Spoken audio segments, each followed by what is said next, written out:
Because the whole body is adaptable. Because we used to think that the nervous system was like fully formed by the mid-20s, and then that was it. That was your brain, for life. But we realize now that there's something called neuroplasticity, where your brain changes based on the stimuli and the experiences and the things that are happening to it. It's really, really remarkable. And that's exciting as well, because it means that we can keep challenging ourselves and keep growing in that way. What's up, everybody, and welcome back to MYYT, where you are learning to level up your yoga teaching one masterful class at a time. It's October. What is happening? I don't know how this year is flying so fast, but to be honest with you, September brought so much sickness in our household. We were dealing with the stomach flu. Remember that episode where I just compulsively was saying the word vomit and for some reason couldn't stop? Yeah, that was not a fun time. We had to take Finn to the ER. And then my husband and I, we went on our anniversary trip, but right when we got back, all of us suffered from this horrible cold. We had a bunch of coughing, congestion, fevers, but I'm happy to say now we're feeling a lot better, and I'm just hopeful that we feel healthy the rest of the year. But I guess it is that time, right? It's the season. School is back in session, and there's just tons of bugs going around. So I hope that you are feeling good. Make sure you are taking care of yourself out there. I am in the midst of just kind of trying to buckle down on all of these incredible projects that I personally have going on. I'm already into the 4th week of the Yogipreneur Mastermind, which is insane. The first 3 weeks have been so transformational, and I've had an absolute blast creating the trainings and making all of the slides to support. And I'm hearing from Tori, she's the participant in there, the lucky one who signed up, and basically the mastermind experience became upgraded, and she's getting it all to herself. And we were chatting in the hot seat coaching, and she was like, honestly, Mackenzie, I am so glad that it's just me and you. And I feel so grateful that I have your sole focus on my business, and everybody else is missing out. And I'm like, I know, right? So anyway, she is really making big moves and starting to put together her very own offer, and having so many light bulb moments of how to do that consciously, and upgrades when it comes to voicing how your offer can help somebody, and truly believing in the value of your offer, and learning that all you're trying to communicate to somebody, whether it's on a sales page or a sales conversation, is hey, I truly think that this could help. And positioning your unique opportunity or your unique method as the thing that you're trying to share with them. Not that you're trying to sell yourself, you're trying to sell the thing that can help them come out of their problem and help them with the thing that they're struggling with. So it's really amazing just to watch her grow so quickly. Like I said, we're only 4 weeks in, so we still have 8 weeks together, and there's so much more that I am pouring into this mastermind. So the next rounds, I'm telling you, you're going to want to get in this. And I also finished the Inspired Flow monthly class plan drop for October. And I've got to say, I'm pretty sure it's my favorite one so far, which we're already 6 months into Inspired Flow monthly, which is wild because I have an absolute blast sharing these cohesive class plans with all of the monthly subscribers. What makes this stand out, what makes it unlike anything out there, is that it's not just the sequences. That's what I feel like anytime you see a class plan subscription, it's here's poses. I'm stringing together the sequences so that you don't have to do that part. And yes, while that's helpful, the thing that makes me love a teacher, and the thing that makes me love being a teacher, is teaching beyond the poses and making the experience not just a workout, but a work in. So the Inspired Flow monthly drop, this cohesive class plan, has this incredible story that is literally going to make your students' mouths drop to the floor. And you're going to be able to connect the dots in so many ways. It's actually effective, and help people understand how to live yoga as a lifestyle, and how to make people feel like spiritually touched, not just physically worked out or energetically feeling better, but be I actually feel called to be a better person. That's what Inspired Flow monthly is. It's how to have an inspired idea, how to have a meaningful message in your yoga teaching. And I'm telling you, it's unlike anything that's out there. So I want you to get your hands on a free sample if you haven't already. I've always got one available on the info page that tells you all the details of what the monthly subscription is like. So snag that. And then if you've been listening to the podcast or you follow me on Instagram and you're like, oh, I kind of want to get it, I kind of want to try it, I'm telling you, this is the month because the story is so good. So hop in there, get excited for the next round of the Yogipreneur Mastermind, and hopefully you are healthy. So let's talk about this episode this week. I feel like I learned more in 60 minutes with this man than I did my entire educational upbringing. I learned so much. Have you ever said anything like twists detox the liver? Well, our guest today, Andrew McGonigle, known as Dr. Yogi on Instagram, he becomes our very own fact checker on some of these clickbaity claims that have permeated the yoga teaching culture. So we talk about things like, what does it mean to critically think and how that informs our yoga teaching? Physiology defined, OMG, I didn't even know, and how studying it can enhance your yoga teaching, and really just appreciation for the body. Myths that spread like wildfire in the yoga teaching community, like, does yin yoga actually target the fascia? Does sweating actually detox the body? Is it actually possible to boost your immunity? And he busts some of the ones that aren't backed by evidence. Your mind is going to be blown. And we chat about the functions of the major systems in the body, like the nervous, respiratory, cardiovascular, lymphatic, immune, endocrine system, and which is the king of them all. The fascinating concepts of stretch tolerance and neuroplasticity and how adaptive we are. The empowering difference between wear and tear for mechanical versus wear and repair for biomechanical structures. Placebo and nocebo effects and the shocking symptoms of positive or negative expectations. A call to eliminate fear-based language from your vocabulary. The danger of micromanaging our students' experience and how often we are assuming what they're feeling. I mean, come on, listen, are you hearing me? I sound so smart, right? So this episode is going to make you feel like you truly learned something, and I'm so excited for you to hear it. So turn it up and let's dive in.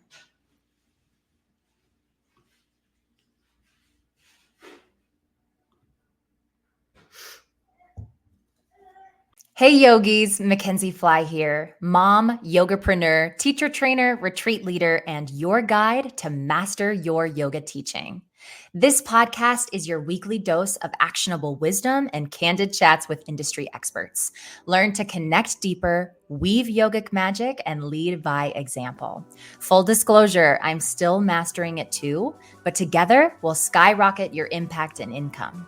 Hit subscribe and let's grow, one episode at a time.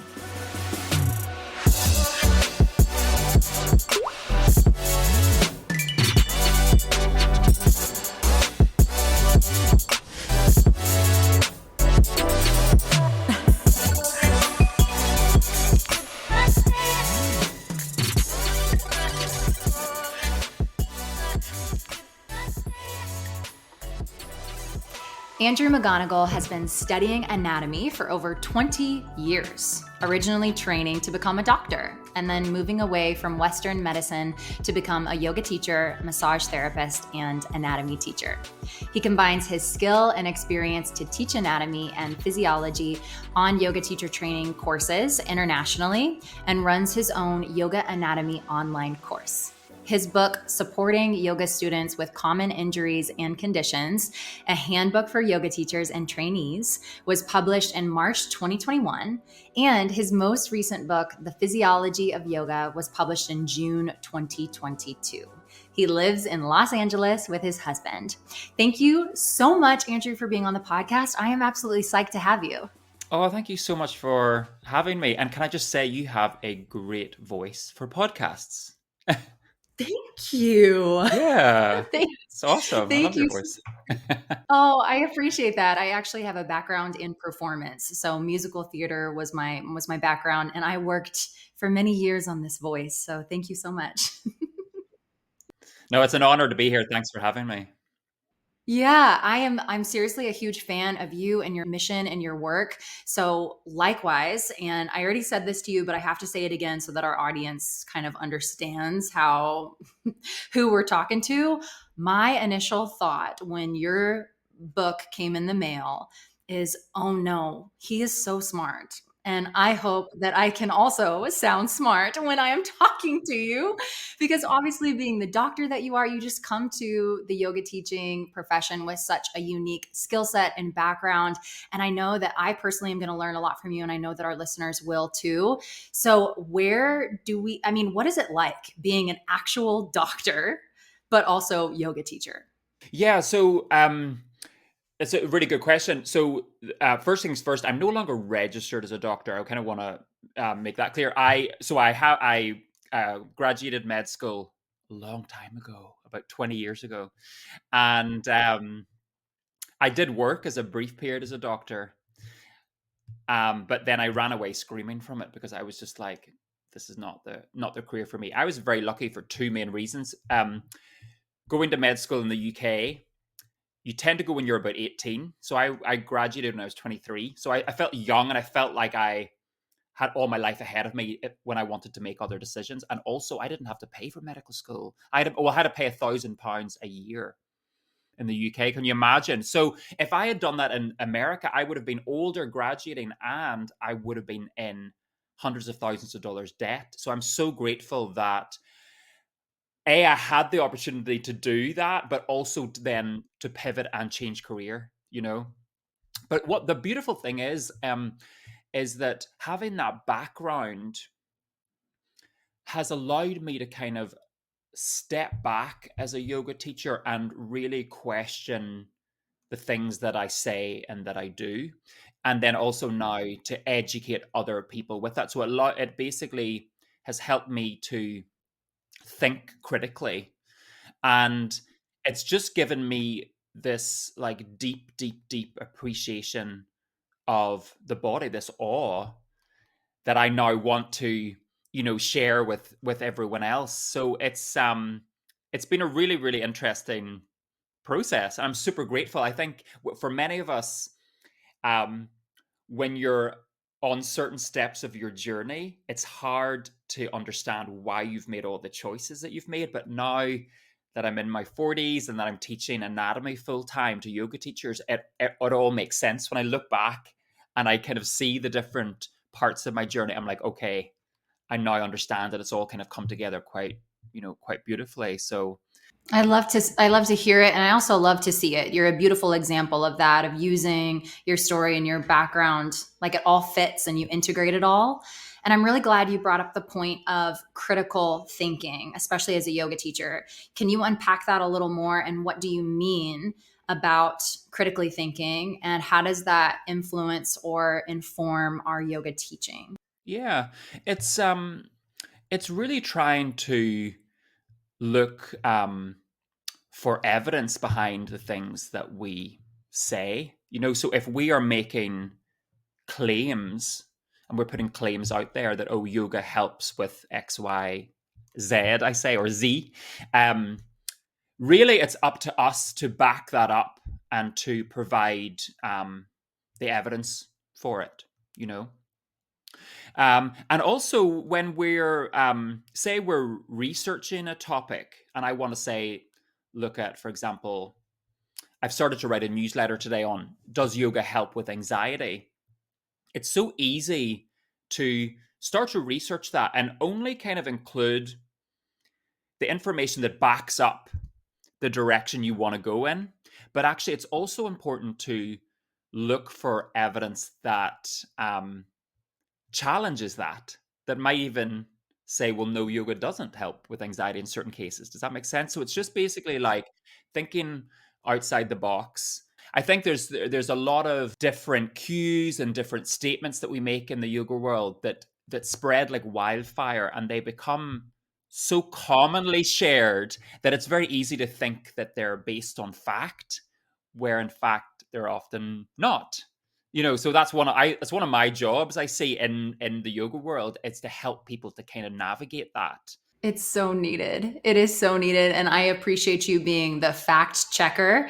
And to your point of critical thinking, kind of challenging us all to say, okay, what is the resource, or where are we getting that information? And is it sort of the highest quality or not? And how true it is that really, what's the statistic? You probably know more than me, that what is it, 90% of people only read the headline. And at one point, to illuminate this point, wasn't there like a article written about how people, it was like a ridiculous headline, and that later in the article it goes on to say that this headline isn't true, but people only read the headline, and then before you know it, people are like, saying what the headline was when it was not like based in fact at all, and that's what the rest of the article said, but nobody read the article, so they didn't know. Yeah, so we live in a very like clickbait culture, don't we? Where we see like a snapshot, and that's, we're all bombarded with information. Let's face it, aren't we? We're getting, most of us have smartphones, and we're just constantly getting news and updates. So I think that it can be very easy, or even if people do say click into a study, they tend to just look at like the abstract, and they don't actually like look at in that in more detail. We don't all have time for that, but that's also one of like, because I'm doing this full time, then I get the opportunity, to kind of, to do that. So yeah, it's a really interesting one. Or often there'll be a post that'll say something like research says, but then it doesn't mention the research, what the research is, or who did it, or a link to that. So it's kind of, it's an interesting one. So it's really like fully like backing up, and that's the lovely place I'm in, because I've spent so long doing that I'm really happy to be challenged by people about what I'm saying, because I've spent a long time processing it, and 9 times out of 10 I'm able to point towards some science behind it, which is. Yeah, I'm glad you brought up all of the myths, because I feel like that was my favorite part about the book, was kind of saying, okay, these are some of those common phrases in the yoga community and world that have spread like wildfire. And is it actually true, or is it kind of not? Is it not true? But before we look at a few of those, can you just start by even explaining what physiology is? Because I was like, I think I know, but I didn't know. So can you describe what it is, and then tell all the listeners how it relates to yoga teaching? So think of anatomy as the what, like the architecture of the body, the physical structure. The physiology is basically like the how, the processes that are happening. I think that's a really nice way to think of it. So it's basically, how are all the different systems of the body working in the way that they work, you know, and breaking that down. And then when we have like fundamental understanding of that, then that can help us to very quickly make better decisions. So, for example, if you don't mind me jumping into an example, um, it's quite common to hear in the yoga world, oh, twists detox the liver. Okay, so, or help the liver to do its job better. So when you just start to look at the anatomy, so you realize, well, the liver is this very, very dense organ that is surrounded by fatty tissue. So even if you were able to get your hands on it, you wouldn't be able to wring it, because of its structure. But then also, when we look at the physiology of detoxification, we really quickly realize that um, detoxification, it's not a mechanical process. It's not like squeezing out a sponge. It's a cellular process. It's happening on at the level of the cell. It's a chemical process. So yes, physical activity in general helps the detoxification system to work optimally, helping with blood circulation and all those good things. But by doing a twisting practice, it's not going to make any changes, or if you don't twist, it's not going to suddenly make your detoxification system not work well, if that makes sense. So yeah, that's how having like just even a basic understanding of how the systems work just helps to give clarification to a lot of the things that we say. Yeah. So good. So good. I would love to actually go kind of system by system and pique people's interest so that then they get the book. I know that's kind of how the book is set out, but can you briefly talk about each one of those systems and describe what their function is in the body? Yeah. So our nervous system is really the governing system of the body. Um, it has multiple roles. One of its main roles is actually to keep us alive, which is great, thank goodness.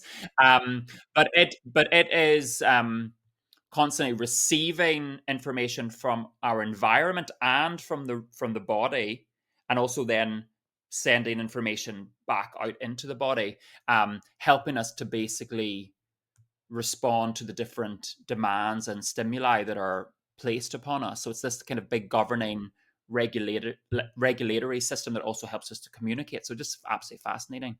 Um, Respiratory system, the main job there is to supply the cells of the body with oxygen so that we can release energy from glucose, and then to help us to get rid of carbon dioxide, which is a waste product as a result of that. And then that's super closely linked to the cardiovascular system, that's essentially helping the blood to travel around the body to where it's needed, and then back to the heart again. So just such a fascinating system, think that our heart starts to beat in our mother's womb, and then hopefully it doesn't stop beating until the day we die. It's the most incredible example of endurance in our body. Your heart is this muscle that is just beating constantly through your entire life, just so magical. The lymphatic system has a couple of roles. It helps again to transport waste products from the tissues of the body back to the heart, and it's also really closely linked to the immune system that is there to help us to stave off infection, and also has a big role in inflammation. Inflammation often is a word that we think about negatively, but acute inflammation is a really important part of the way we respond to injury in the body or infection. We just don't want inflammation to become chronic. That's when it leads to different problems. Then we have the endocrine system. It works very intimately with the nervous system, and it is basically a messenger system that is running through the body, helping to coordinate with lots of different glands and organs. And yeah, it's just what an amazing a vehicle we all have. We're walking around in these incredible bodies, so sophisticated, and most of these functions are happening beyond our conscious control. You don't have to stop and think, okay, let's digest my breakfast. Like, the body takes care of it for you. It's just absolutely remarkable. Yes, I completely agree. And I think that you do such a good job about writing it in a way that becomes accessible and you can understand. Because, as they say, your health is your greatest wealth. And only understanding just how well it's working and how you don't have to do anything for it, I think it's a nice way to just immediately feel rich, rich and able. Yeah, and I think that when we have more awe in our everyday life, I think it enriches our lives. So you know, I think for some people, they think that the more you learn about science, it can almost take away from your yoga practice. But for me, it's the opposite. It's actually just enriched it. It's added this other layer. So the more and more I understand about the body, I almost have like a deeper spiritual connection to it. And I'm just in awe, and I want to take care of it more. I want to move it more. Um, so I think that studying this stuff, I think that just adds a whole other depth to it, and it doesn't have to take away from the beauty of yoga or from any of the spiritual element. It can just add value to it, I think. Yeah, I completely agree that when you understand it, then there's that greater appreciation and enhancement, for sure.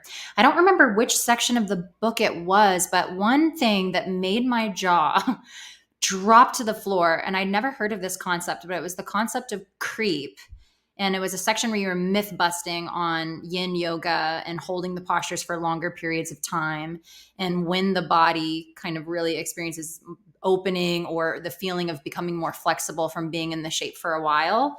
Can you tell the listeners about that? And then there's one other point about like flexibility that I wanted to say. But first, what is creep? And is that myth kind of true about yin yoga and the fascia?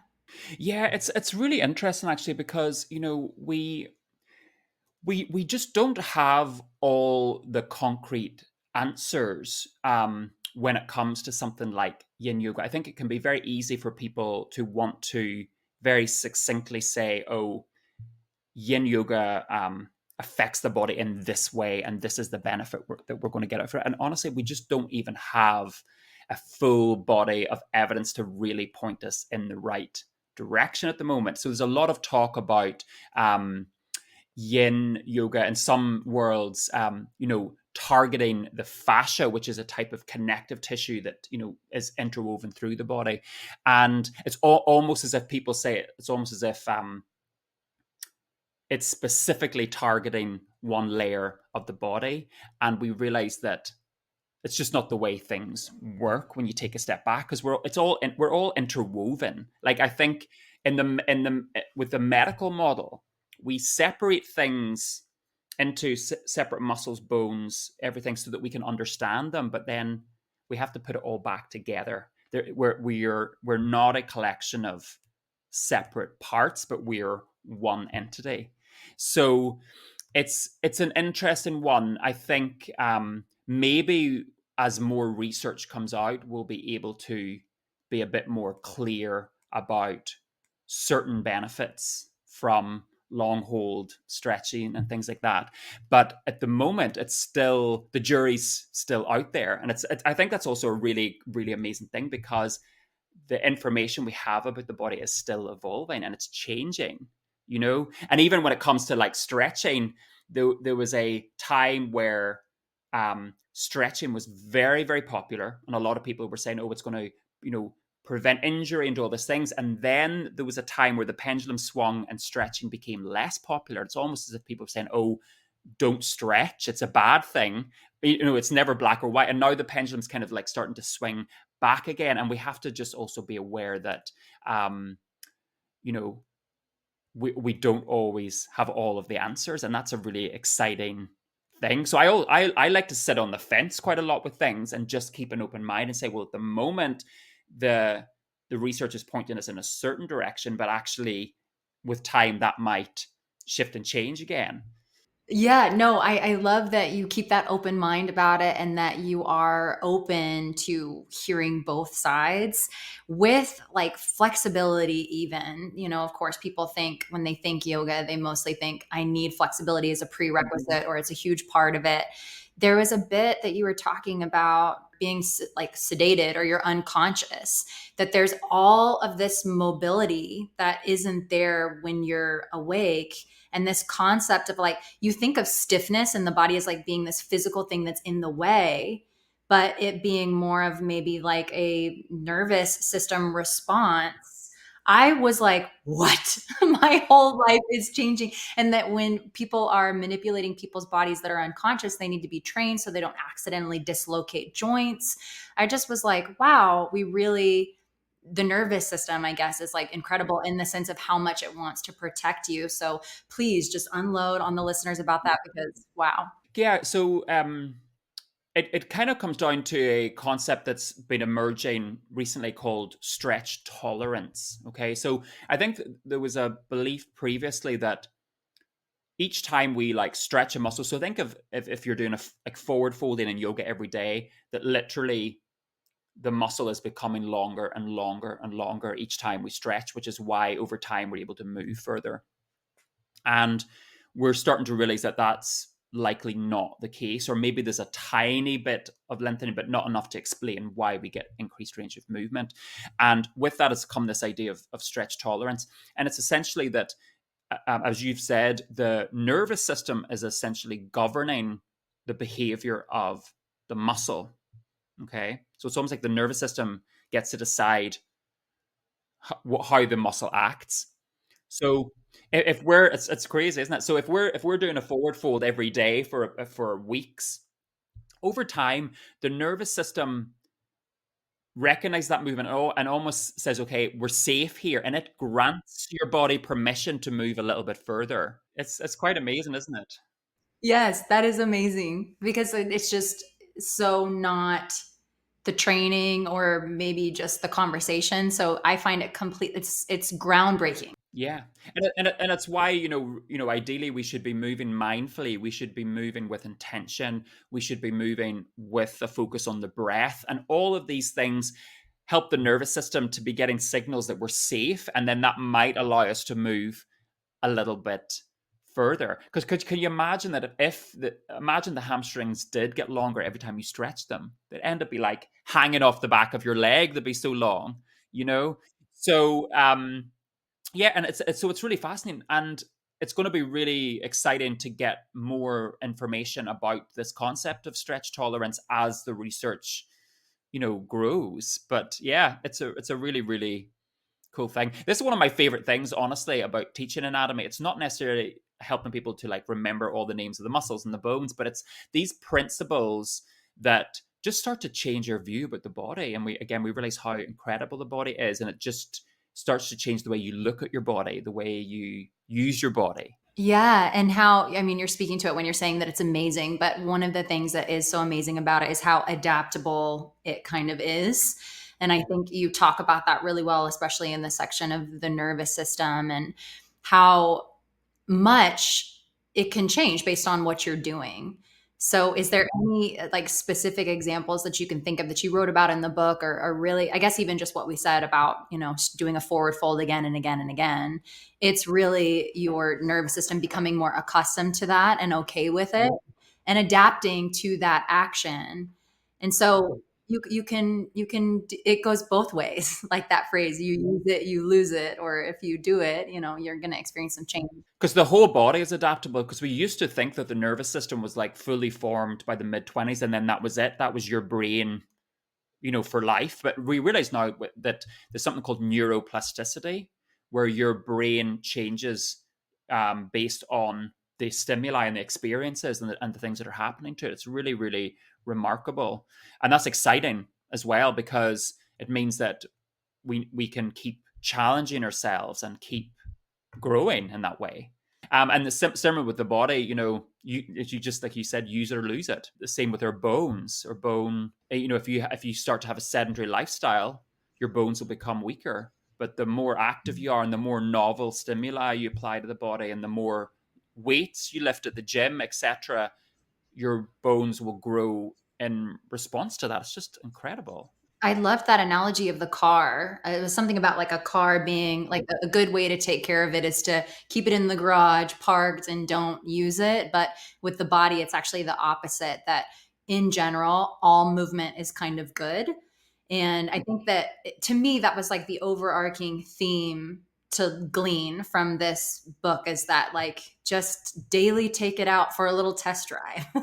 And maybe it won't specifically have some of these benefits that like sound really good, but in general, all of this movement is supporting these systems so that they can function optimally. Exactly. And also, the car analogy is a nice one, because when we think of the car, we think of wear and tear, because it's a machine. And you keep driving it, and the car will over time break down. That's just the nature of a mechanical device. Our bodies are not mechanical, they're biomechanical, which means we can actually have wear and repair, which is a really, really empowering thing.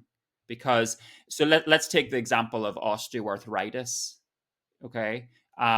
What a lot of people have believed for a long time is that physical activity wears down our joints. And then eventually we end up getting joint pain and dysfunction, and almost as if that's an inevitable thing. So my grandfather, unfortunately, had osteoarthritis in both of his knees. He blamed that on the fact that he was a joiner or a carpenter, so had a very physical job, was on his knees a lot. And he felt like it was this inevitable thing that was going to happen, and it was only going to get worse. We now realize that actually it's way more complicated than that, but actually that's a good thing. And that even osteoarthritis, it's not a mechanical condition. It's not something where it's where like loading the body has made parts of the joints break down. One of the big components now we realize is systemic inflammation. So inflammation in the body actually shows up in the joints and causes those symptoms. Now, the great thing about that is we can do something each day about that, and that is to be more physically active. So just to kind of go on a kind of in this direction for a moment, if you don't mind. So our body has the most amazing way of conserving energy. It's very, very good at conserving energy. So if you're physically active regularly, that is recognized by the nervous system, and the nervous system will conserve energy to allow you then to be physically active. And one of the easiest ways it does that is by shutting down chronic inflammation in the body, because that is happening where it's not necessary in most cases. So it lowers levels of inflammation so that you have the energy to be physically active. How amazing.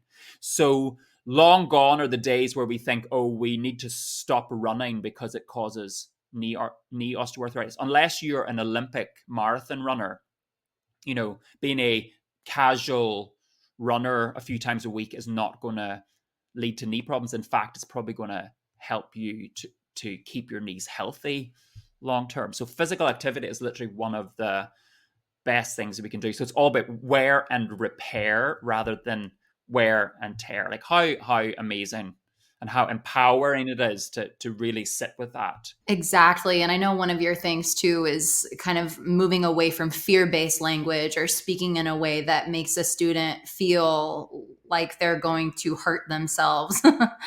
And that shift does that exactly.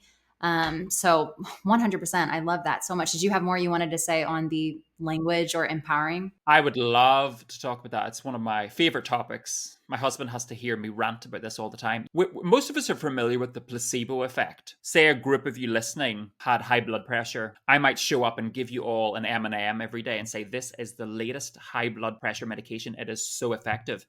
We'll measure your blood pressure at the end of the week. It'll have lowered because of the positive expectation that you had in this. Now, the opposite is also true. It's called the nocebo effect. So if I was to give you an M&M, but I told you, oh, this is cyanide, you would have symptoms of being poisoned by the end of the week, even though it was just a sugar tablet. So a negative expectation of an otherwise harmless event can lead to a negative outcome. Okay. So again, we've talked about the nervous system. One of its main jobs is to keep us safe, keep us alive. So if you're in a yoga class and you're in a warrior pose, and the teacher says to you, keep your knee above your ankle, which is fine. It's traditional alignment, nothing wrong with that. But if they go on to say that's to protect your knee, the word protect can send an alarm signal to your nervous system. Say, look out for danger. You might glance down and notice you've been busy thinking about what you're going to watch on Netflix tonight, and your knee has moved beyond your ankle. You could end up with pain in your knee as a result of that, not because there's any tissue damage happening, but because you've been set up with a negative expectation. So, it's absolutely fine to take your knee beyond your ankle. In fact, if we couldn't do that safely, we would never get out of bed on our own. We wouldn't climb a flight of stairs. We wouldn't be able to get out of the car. That's a normal movement. So I would say, as if you're a teacher listening, try just to remove the term protect from your language. That's a very simple step forward here. Again, it's completely fine to say keep your knee above your ankle in a warrior pose. That's traditional alignment. There's positive reasons for doing that. But often we go down this kind of rabbit hole of trying to justify why we're saying something, and it doesn't make sense. It's untrue, and then actually it can cause harm because, we don't want a student to suddenly get pain because of language we've used. But the bigger thing is we don't want people to walk away from class thinking that their knees are fragile, because we say things like, in a pigeon pose, flex your ankle to protect your knee. We say in tree pose, don't place your foot against your knee to protect your knee. We say microbend your knee to protect your knee. Like we have good intentions as teachers, but if we're saying that kind of stuff, it is basically sinking into people's nervous systems. And no wonder so many people have knee aches and pains, because there is this narrative now out there in the wider community that our knees are fragile, and they're not. Our knees are actually anti-fragile.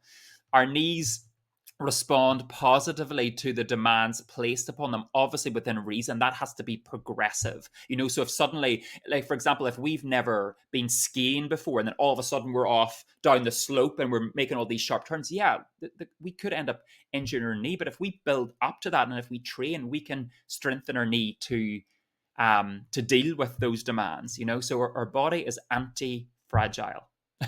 Not fragile. You can tell this is my favorite rant. I love it. I don't want you to step off the soapbox. I love the passion. I'm here for it. I had knee surgery in college. I had a completely, I guess, a split meniscus. It split almost in half and then was flapping and folded under. So I was experiencing kind of this clicking. So I have a big respect for knees now.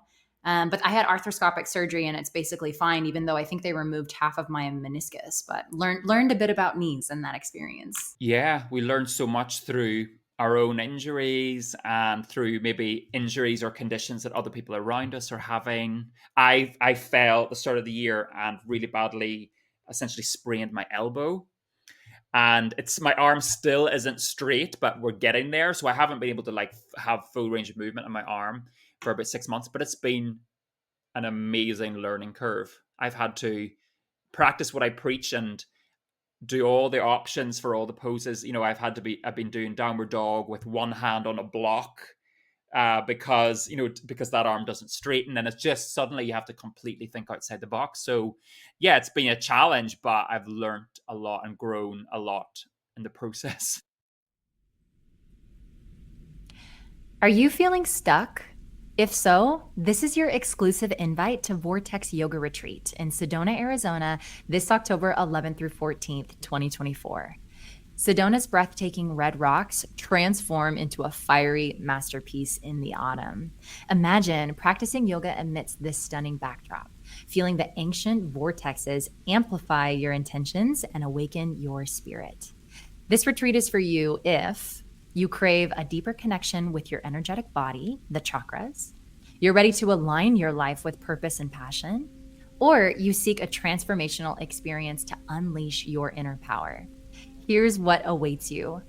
4 days and 3 nights nestled in Sedona's beauty, daily yoga and meditation, delicious local dinners, sound healing, hiking to infamous Sedona vortexes, connection with like-minded souls on this empowering journey, learn chakra balancing principles and practices, and a special gift from your hosts.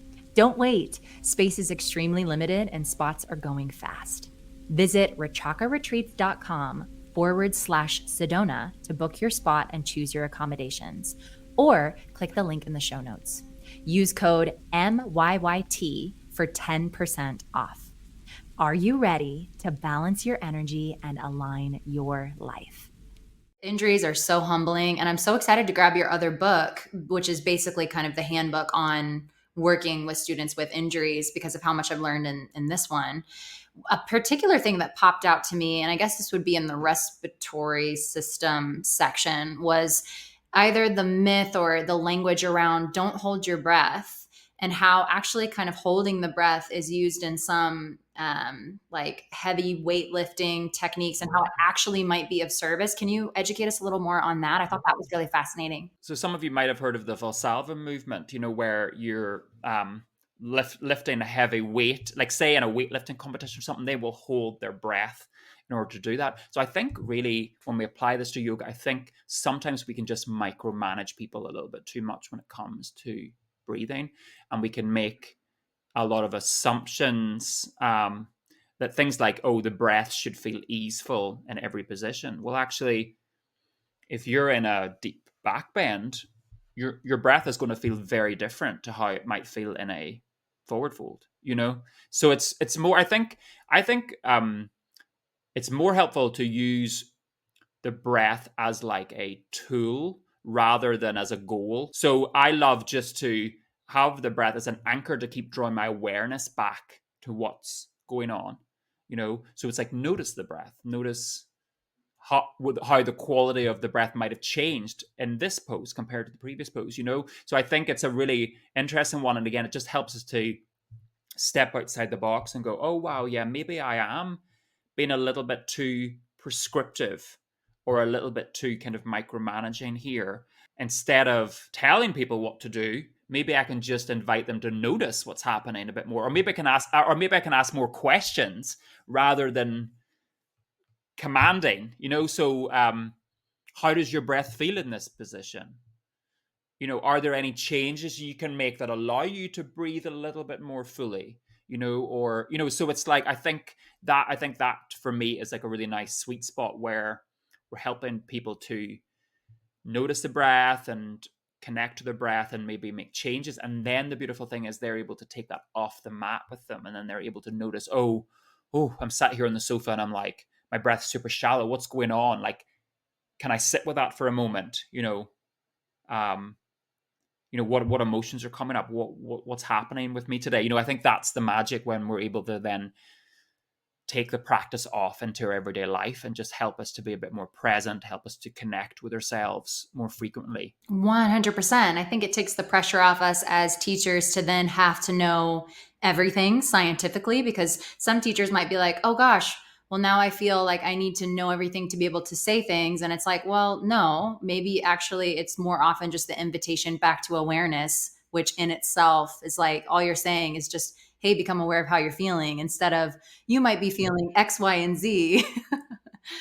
So it makes your job a little easier. Yeah, and it might be like might help people understand if they're pushing themselves too far, or if they need to stop and take a rest for a moment, or if they need to back out of a pose slightly to find that connection again with their breath.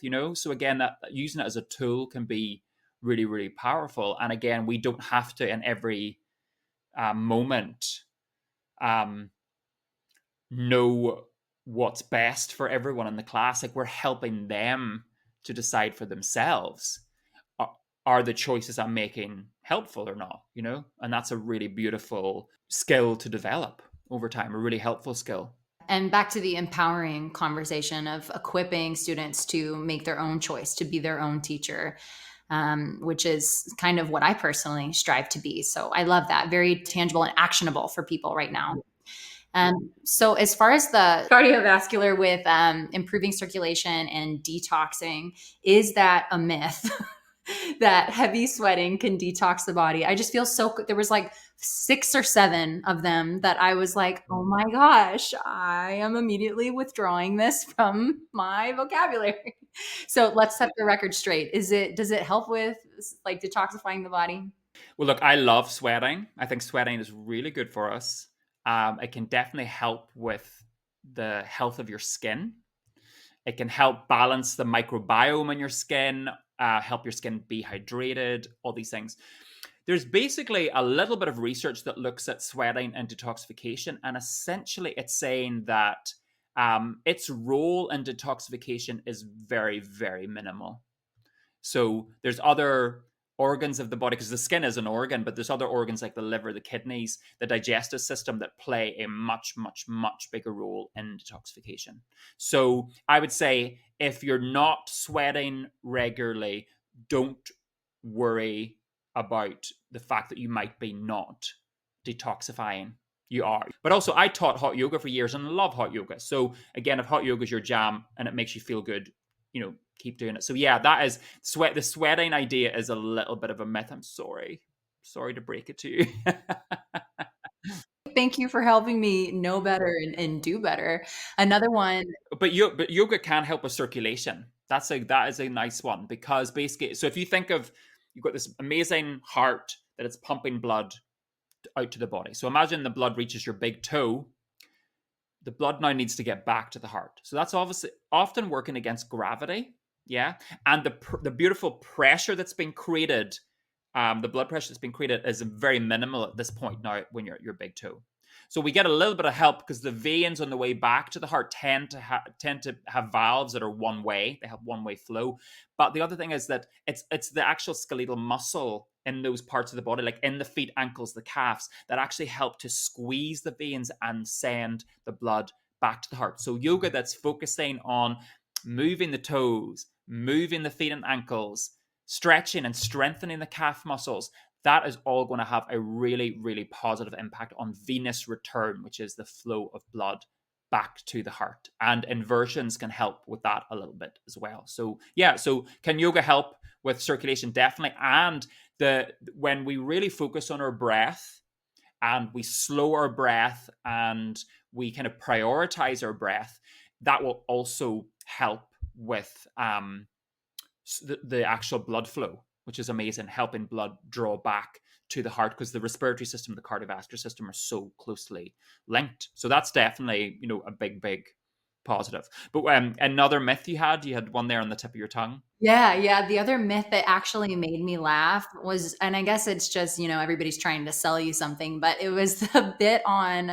you can't actually really like boost your immunity. And if you were to have more like immunity cells, that you would actually end up feeling like sicker. Yeah. So Yeah. what's with Yeah. that? And like, it's So possible.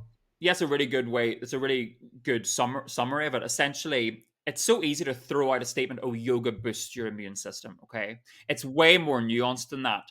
And in fact, I worry that a phrase like that can be potentially harmful, because look, we have another COVID surge at the moment. Imagine someone thinks, well, if I practice yoga twice a week, my immunity's boosted, so I don't need to take any precautions. That can be a little bit, alarming for me. So when you start to break it down, a big part of your immune system is your innate immune system. So it's your first line of defense. It's basically like even like your nose running, sneezing, tears. All of these things are basically helping to fight off any kind of bacteria, for example, or viruses that are kind of trying to enter your system.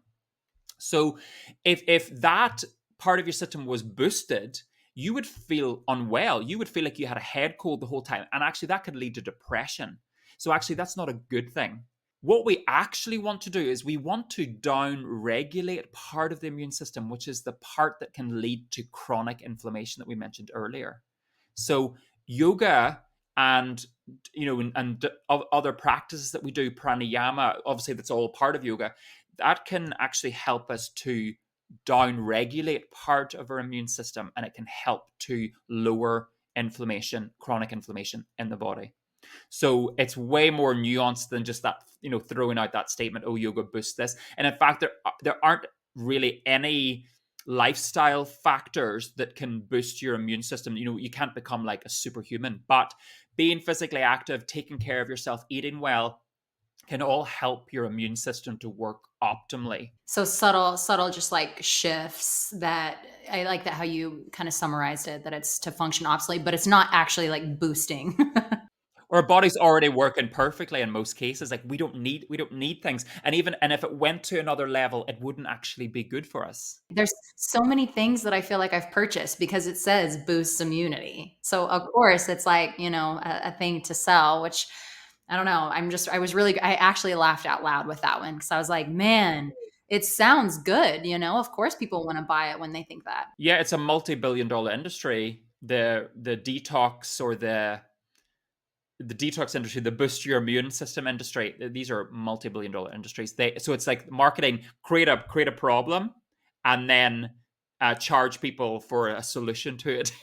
As a big part of that. So again, when we can think critically, it can just help us to navigate all this stuff that's thrown at us. It's so good to hear it from a doctor too, where you usually go to a doctor.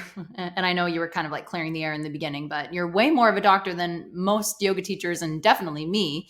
But for someone like you to say, actually, your system is amazing and it's working really well and it's fine and you don't need anything is such a breath of fresh air that again is so empowering. And I hope that there's lots of people listening to this because it's a message I feel like we all need to really hear, that then goes back to what we were saying with the nervous system. It almost seems like all of the king system is really the nervous system, because once the nervous system feels safe, then all the other ones seem to work better. I mean, is that true? Yeah, and that's like if I had to sum up what are the physiological benefits of practicing yoga, ultimately the easiest way is to just look at the nervous system. We're all aware of fight or flight, which is a very important function that helps us to prepare for danger or for a stressful situation.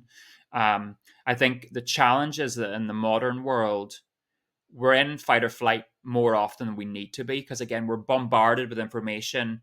There's too much stimulus everywhere. There are a lot of big existential threats out there, global warming and politics and all this kind of stuff, pandemics. Basically, yoga helps us to switch more often into the opposite, which is the parasympathetic nervous system, or the rest and digest. Now, you don't want to be there all the time, because then you wouldn't even have the motivation to get out of bed in the morning. But you want to have the flexibility in your physiology where you can quickly move between rest and digest and fight and flight. Yeah. And yoga gives us the tool to help with that physiological flexibility. The main way it does it is actually through the breath. So when we exhale, the parasympathetic nervous system, so the rest and digest system, it is triggered to stiffen your airways so they don't collapse. And this also has a result of lowering your heart rate. Okay. So if we focus on our exhale, our heart rate will then lower, and that also feeds back and tells our nervous system that we're safe. So the nervous system's more likely to shift us into the rest and digest. And then as we naturally inhale, the sympathetic nervous system's triggered, our heart rate increases. That's a natural phenomenon. Yeah. So the breath is really, really key. By slowing the breath, focusing on the exhalation, it has this really, really potent effect. And then there's so many other things, the mindfulness of the practice, the focus and concentration that we have, building the awareness. Like, yoga helps us to notice our thoughts. And then when we start to notice our thoughts more, we realize, oh, if I'm noticing my thoughts, I am not my thoughts. I am the observer of the thoughts. And it helps you then to either detach from thoughts, or to go, oh, here's this thought pattern again. That doesn't actually work for me. So I'm going to choose now to shift the perspective, and it's really, really powerful. I really loved the imagery and even just the flip on the flexibility that we're going for. I think it's cool to think of flexibility in terms of our being able to switch between the parasympathetic and sympathetic. That was really cool. And then if you're going to, encourage your students to be flexible in any way, maybe it's that emotional flexibility and tolerance. I like that. The last system that I wanted to hit on, and the one that I feel like is so I don't know enough about, and it does, I guess, have more of that negative connotation, is the endocrine. And you even said it in the book. You're like, you hear about hormones and it's like, ugh, you're being so hormonal, but how necessary hormones are. So can you educate us a little bit on what hormones are and some of the ones that are released in this chemical cocktail, the medicine cabinet of the brain, for us? I loved that. I love that chapter. Yeah, it's really interesting because there's a lot of misogyny there, where when we think of, oh, someone's been hormonal, it tends to be a woman, where actually men have, pretty much nearly as many hormones, so it's like, it's this weird thing that is often seen negatively, where actually it's just this magical process that's happening. And yeah, so the master gland is the pituitary gland, which is encased in your skull, and it's almost like the conductor of the orchestra, and it helps to then send signals to other glands in your body to release hormones. And the hormone that is really good to talk about here, or the gland and hormone related to everything else we've been talking about, is the adrenal gland, which can release adrenaline, or epinephrine that you say here in America, and we say adrenaline in Europe, and cortisol, and these are part of your stress hormones. So it's fascinating, and basically your hormones are these chemical messengers that can travel all through the body. So when your adrenal glands are triggered to release cortisol, that floods the entire body, that goes into your bloodstream, and it's kind of like an all or nothing effect. It's very, very potent, so I think it's a really, really remarkable system. And my co-author Matt wrote the endocrine system and just did a really beautiful job on bringing it to life and relating it to everyday events and scenarios so that it becomes like really, really fascinating, it's very cool. We have hormones that just, the hormones are surging through your body every day, all day, helping so many processes in the background happen. It's really, really incredible. And that we already have it. You have a natural supply of medicine that makes you feel reward, that makes you feel euphoric, that makes you feel calm. And it's like using all of our free natural systems to get more of that feeling that we usually reach for the glass of wine or the coffee, like whatever it may be. And we all have our vices.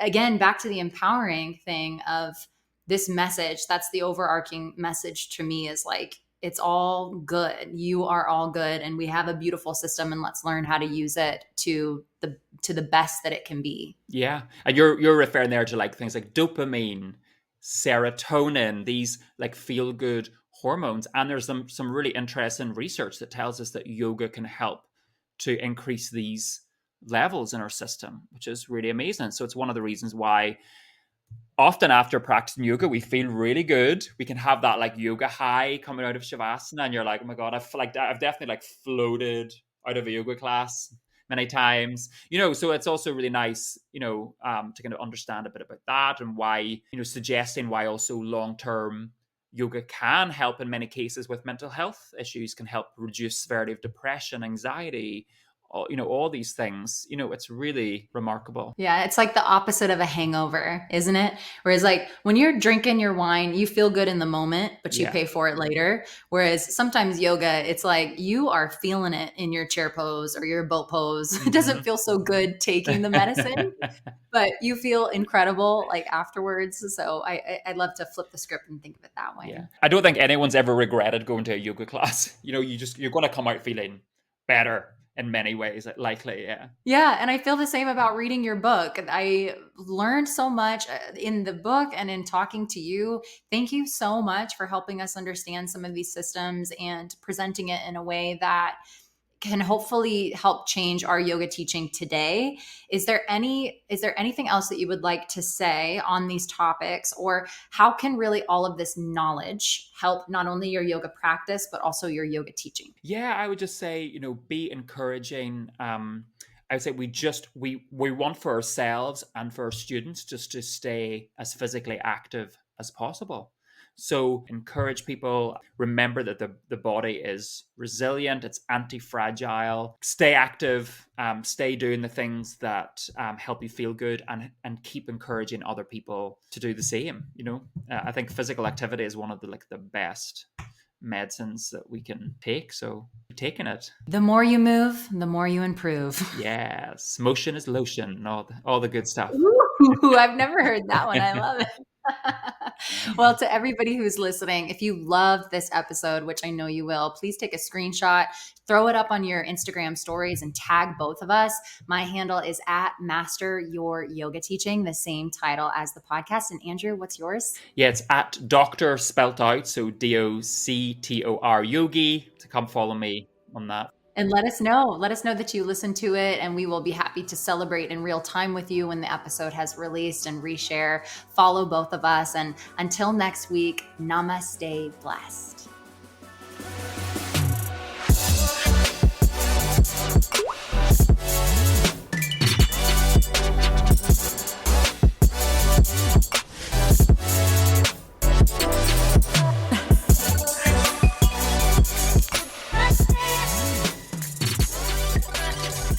Thanks for listening.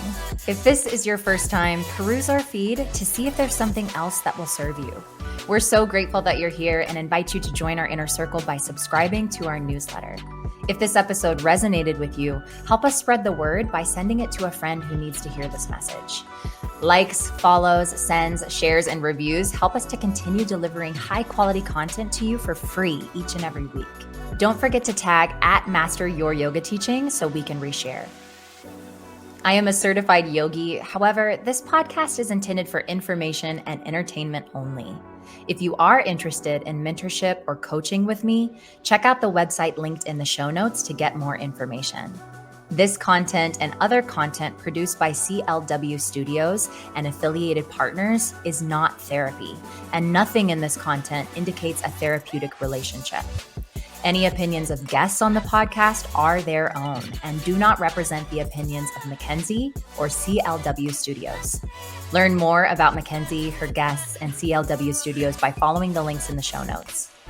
Keep shining, and we will see you next Wednesday for another dose of Master Your Yoga Teaching. Namaste blessed.